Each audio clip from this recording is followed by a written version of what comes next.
अमित और रिया की शादी को 3 साल हो चुके थे। उनके घर में अमित, रिया और अमित की माँ रहती थी। अमित की माँ थोड़े पुराने ख़यालातों की थी, लेकिन उन्होंने कभी भी रिया के रहन-सहन पर कोई सवाल नहीं उठाया था। अमित और रिया की शादी रिश्तेदारों ने ही करवाई थी, इसलिए उन्हें एक-दूसरे की ज़िंदगी के बारे में ज़्यादा कुछ नहीं पता था। उनके सपने एक-दूसरे के कुछ-कुछ मेल खाते थे और आज वो अपने सपनों का घर बनवा रहे थे। घर पर काम करने वाले सारे आदमी बहुत खुशी-खुशी घर बनाने का काम कर रहे थे। कारण बस एक था, उनके साथ अमित का व्यवहार। अमित उनके साथ बिल्कुल घर के सदस्य जैसा व्यवहार करता था। उनके साथ चाय पीने बैठ जाता, कभी उनके लिए पानी ले जाता और कभी गुजरे हुए ज़माने की बातें करने लगता।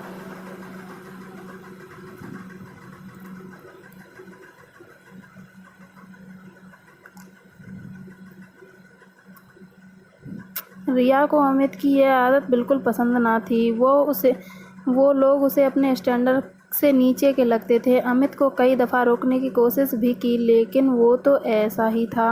वो अपनी आदत नहीं बदल सकता था। काम चल रहा था कि अचानक एक दिन एक मजदूर के सिर पर ईंट गिर गई। जैसे ही अमित ने इस बारे में पता चला, अपने कमरे से भागता हुआ आया। उस मजदूर को सिर से खून बह रहा था। अमित को उस समय कुछ न सूझा। उसने अपनी कार निकाली और उस लहूलुहान हुए मजदूर को कार की पिछली सीट पर लिटा दिया। इतनी देर में रिया भी आ गई और अमित के साथ कार को अगली सीट पर बैठ गई और कार घर से बाहर निकल गई।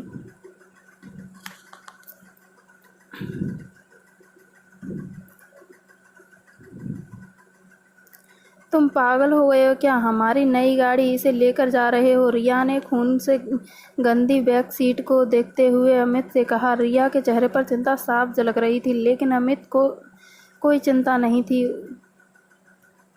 हाँ, मैं पागल हो गया हूँ। क्या नहीं जानती तुम मेरे बारे में? तुम्हें पता ही क्या है?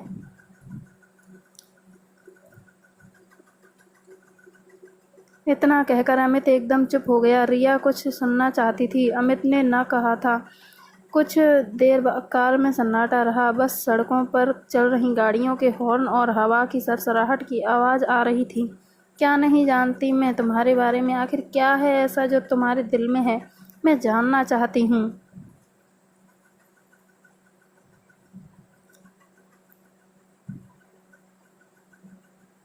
एक बार फिर से वही सन्नाटा था। तभी अमित ने धीमी सी आवाज़ में बोलना शुरू किया। बचपन में मैं बहुत नटखट और शैतान हुआ करता था। इतना शैतान कि पढ़ाई में बिल्कुल भी ध्यान नहीं देता था।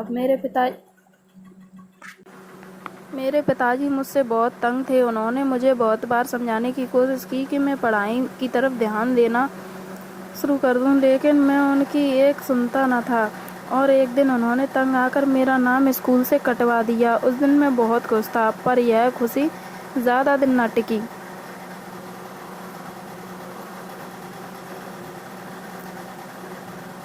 अगली सुबह मेरे पिताजी ने मुझसे अपने साथ काम पर ले चलने के लिए कहा। यह सुनकर मेरे पैरों तले ज़मीन निकल गई। काम के नाम से मैं डर गया था, मगर अब कोई चारा नहीं था। मुझे उनके साथ काम पर जाना पड़ा। अमित अपनी पुरानी यादों में खो चुका था। बात आगे बढ़ती रही। उसने बताना जारी रखा कि वो अपने पिताजी के साथ जिस काम पर गया था, वो काम मजदूरी का था। यह सुनकर रिया कुछ समझ आने लगा, लेकिन रिया फिर से समझने के लिए कोशिश।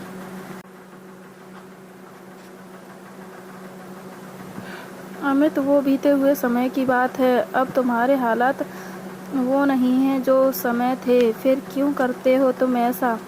हमारा एक स्टैंडर्ड है। स्टैंडर्ड? रिया को टोकते हुए अमित ने सवाल पूछने के लहजे में कहा और आगे कहना जारी रखा।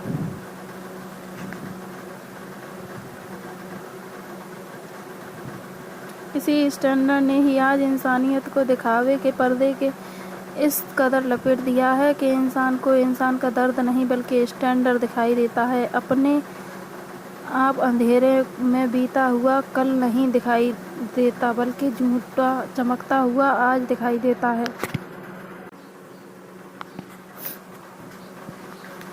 रिया को आज अमित का एक बदला हुआ रूप देखने मिला। उसने ऐसी उम्मीद ना की थी। घर में ऐसे मामलों पर कभी छोटी मोटी बहस हुआ करती थी, लेकिन आज तो बात साफ होने पर थी। आखिर कौन किसके हिसाब से चलेगा, आज इसका फैसला आने वाला था।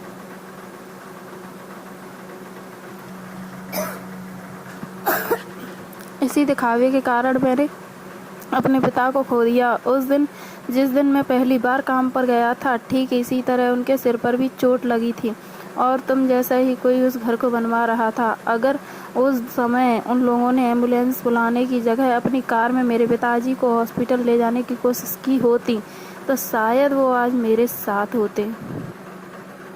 रिया सब समझ चुकी थी। उसे अपनी गलती का एहसास हो चुका था।